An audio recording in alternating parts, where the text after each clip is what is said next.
ulcers. A lot of people have ulcers. They get a burning in the pit of their stomach. They get a burning in their chest.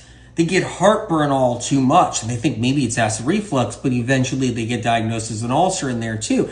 They get abdominal pain. They get pain that shoots up to the shoulder and even to the back of the neck where they feel like, oh my God, what is this? And they don't know what's going on.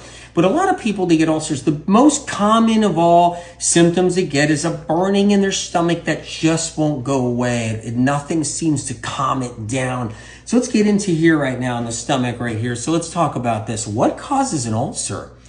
Bad bacteria. Now, don't get tricked by good bacteria being a great thing in the sense where that will fix it, like probiotics or microorganisms.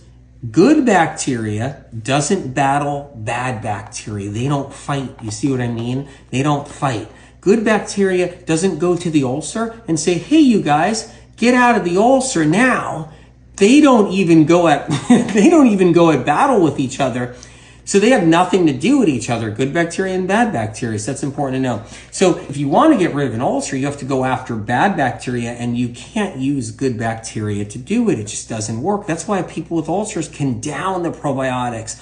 They can eat all the probiotics they want, and the ulcer doesn't go away. So let's talk about how this ulcer is produced. Bad bacteria clings to the lining of the stomach, or clings to the lining of the duodenum, or clings to the lining of the small intestinal tract, or clings to the lining of the esophagus, and starts to nest and burrow a hole.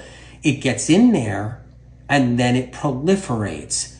Scar tissue starts to form over that bacteria, and then a hole, like a divot, starts to get created, a little divot. It's the beginning process of an ulcer. It's basically bad bacteria eating away at tissue, nesting, proliferating, releasing, and spawning new bacteria.